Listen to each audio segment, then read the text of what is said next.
Hello, dear all. So, today we'll discuss the first chapter of computer network. The topic is Open System Interconnection or OSI model. OSI model is developed by ISO, International Standard Organization. It is a multinational body dedicated to worldwide agreement on international standards.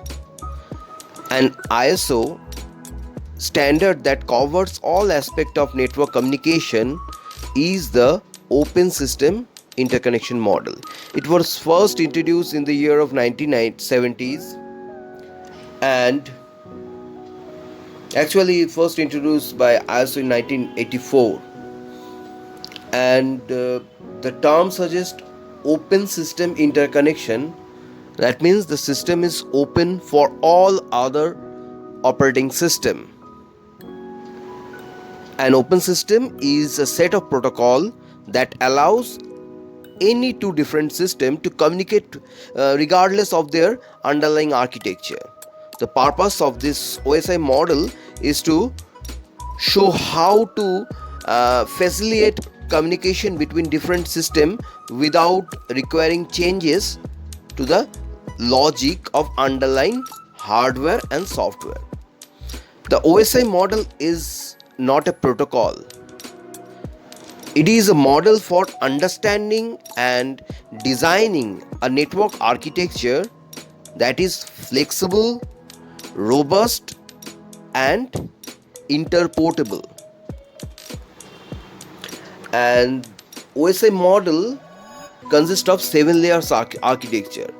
Another important point, OSI model is a reference model.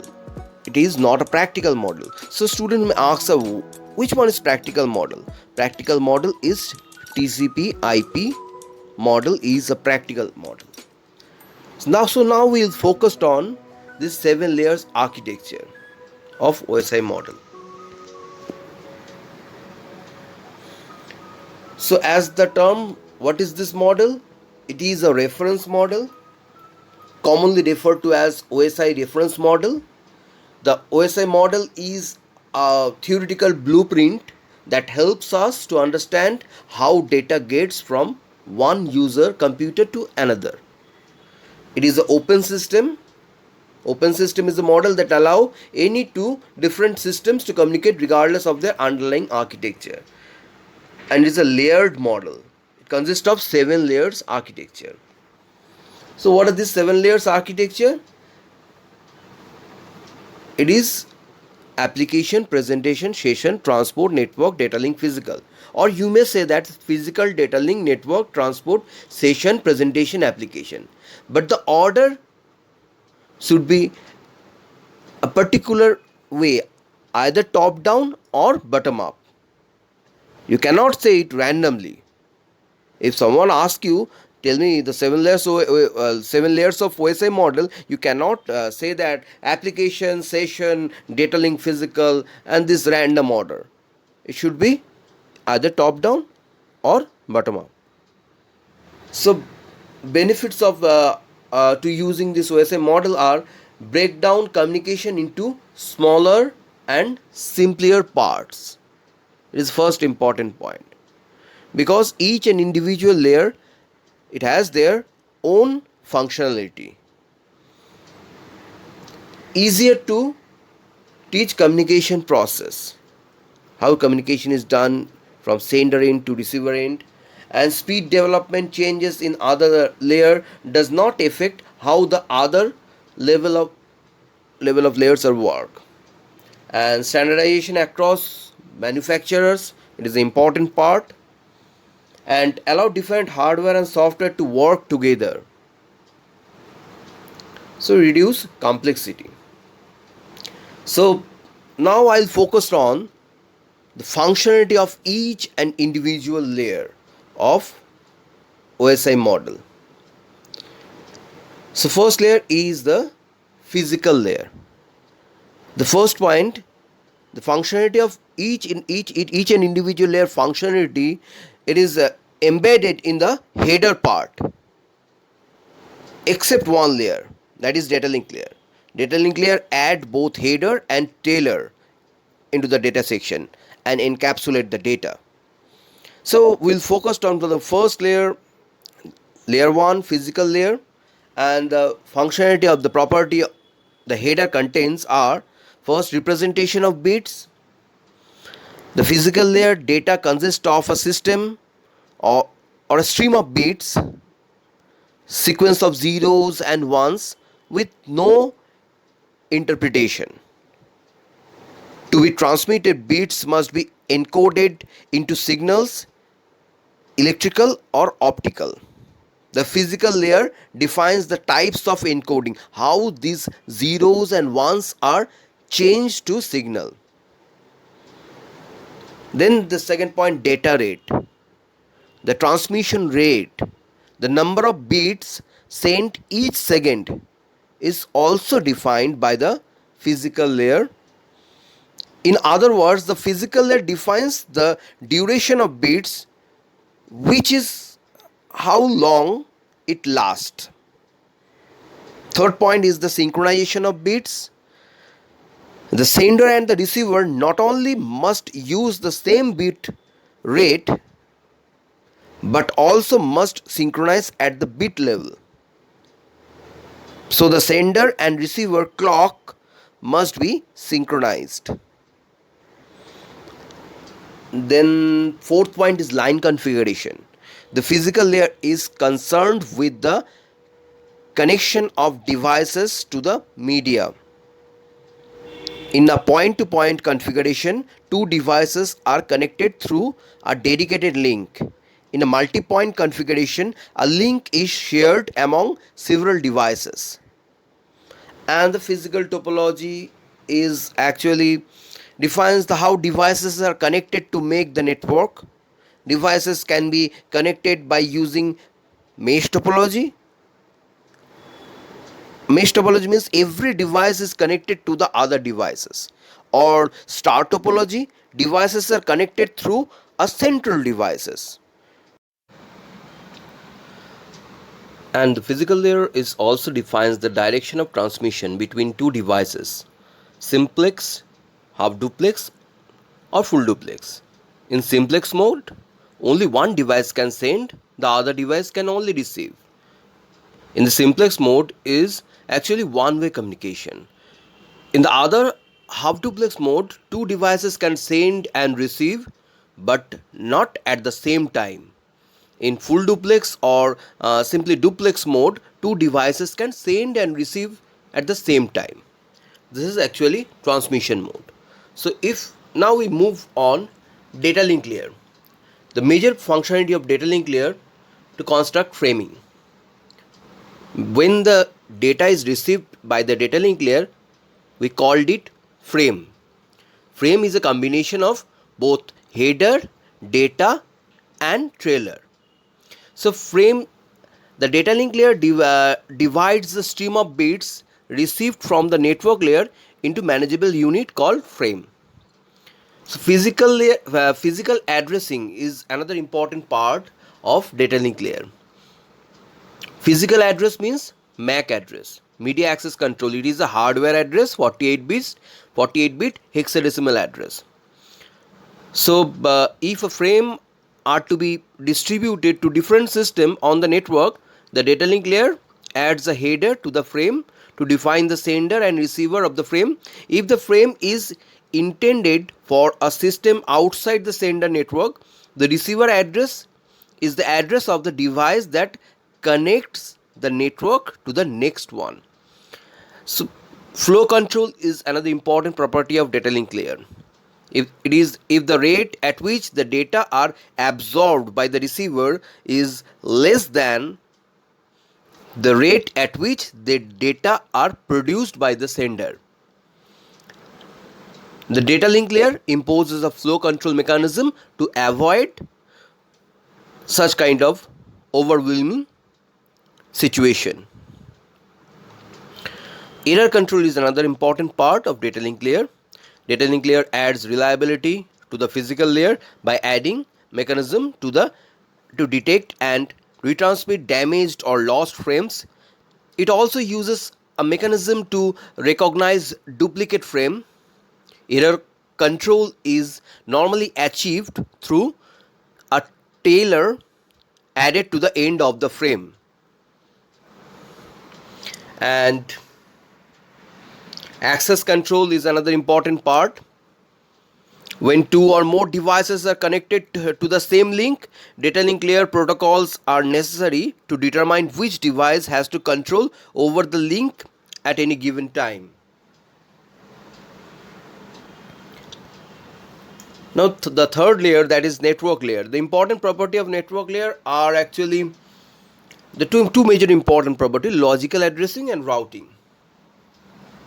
So first, logical addressing. It is actually, logical address means IP address, internet protocol address. It has two version: IP version 4 and version 6. IP version 4 is 32 bits and IP version 6 is 128 bits. They are represented through dotted decimal notation. So actually, logical address, it is a dynamic address. It can change at any time. Okay, like when we mention some address in any official form, when you fill up, say, any official document, we have to mention the what is my uh, actual present address, what is my permanent address. It is similar like that. My permanent address is the MAC address and my present address is like a logical address. And routing, it is important property, means when independent networks or links are connected to create intermediate network, means packets are transmitted on which route. This decision will be take place by applying some important routing algorithm like REAP, OSPF. These are the routing algorithms: open shortest path first or routing information protocol. This is a conceptual diagram how when a packet is transmitted from source to destination. When a packet is actually cross a router, we call it hop count, and hop count is increased by 1. Then the next functionalities of the transport layer are actually process to process delivery. The transport layer is responsible for delivery of a message from one process to another process. And segmentation and reassembling is an important part. A message is divided into transmittable segment, with which segment contains a sequence number. These numbers enables the transport layer to reassemble the message correctly upon arriving at the destination and to identify and replace the packet that were lost in the transmission. It is actually when the size of the packet is too large, then transporter apply the segmentation strategy to break that large amount of packet into transmittable small segment. And when each segment contains a segmentation ID or segmentation number, sequential number. When the receiver receives this packet, maybe the order or the number are in jumbled fashion. So the receiver or end transporter responsibility is to reassemble the packet based on the particular segmentation ID. Another important property is port addressing. Transport layer adds a header to each segment that includes the port number. Port number means for each individual protocol it has a dedicated port number. Like HTTP, Hypertext Transfer Protocol, use port number 80. FTP, File Transfer Protocol, it uses port number 20 and 21 both. When we receive some mail, POP3 protocol is used, Post Office Protocol version 3, and POP3 is used port number 110. This is an example of port number.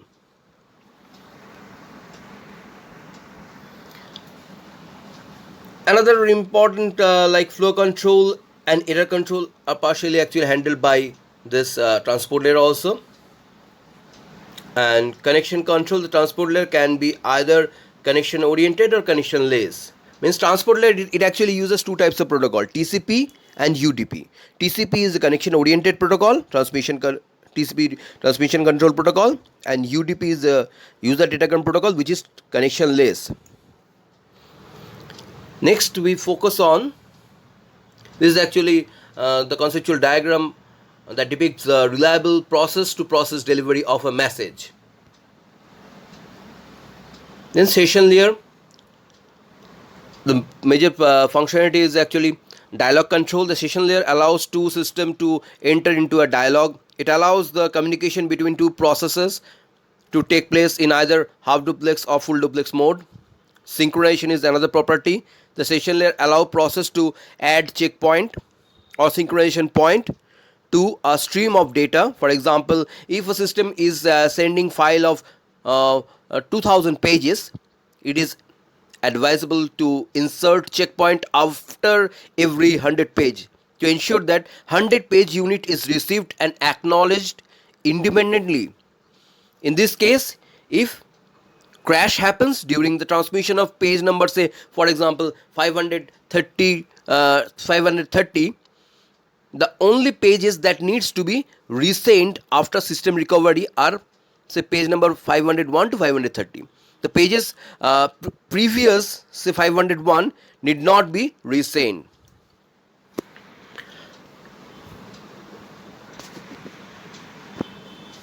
Then presentation layer. The important functionality of presentation layer are syntax and semantics. Translation means information should be changed into bit of stream before the being transmitted. Different computer uses different encoding system, thus translation is important parameter. So another is encryption. Encryption means when the sender sends some original information, it uses or applies some cipher to generate the cipher text to encrypt the message. The method is called encryption. Similarly, the reverse operation is required when the receiver receives this packet, decryption. And compression is another important part, because when we deal with large amount of information, when we want to transmit this information to the network, the bandwidth is the important factor. And so if the data are compressed, then it will take lesser amount of size. So compression reduces the number of bits contained in the information. It is necessary in the transmission of multimedia like audio, video. And data compression means actually we have to reduce the redundant bit which occurred in frequency. So, and the topmost layer, presentation. The first important functionality of present application layer. Application layer first important functionality is file transfer, access and management. This application allow a user to access file in a remote host. Mail service is another important functionality. This application provides the basic for email forwarding and storage, directory service.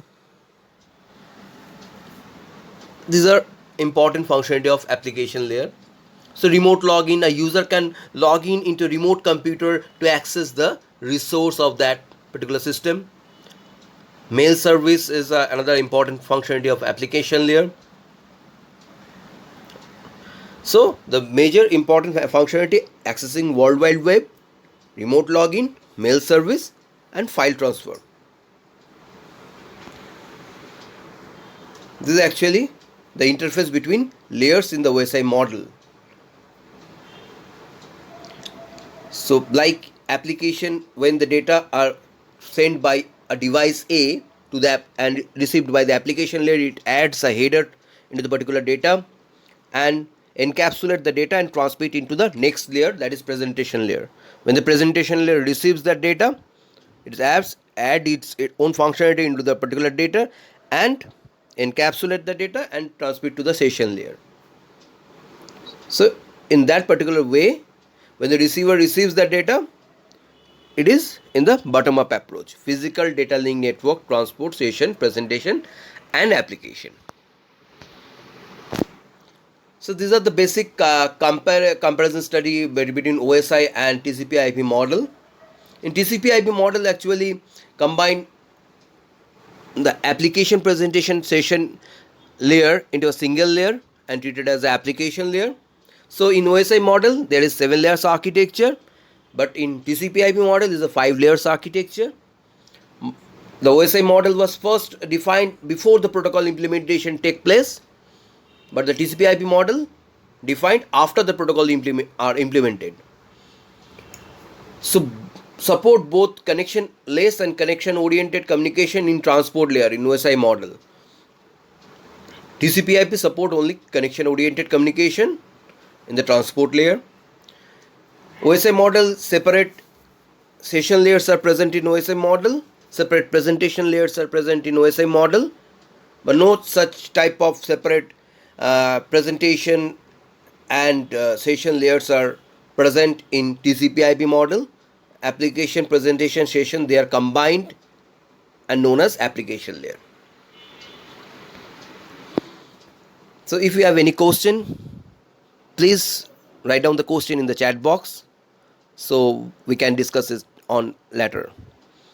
Thank you all.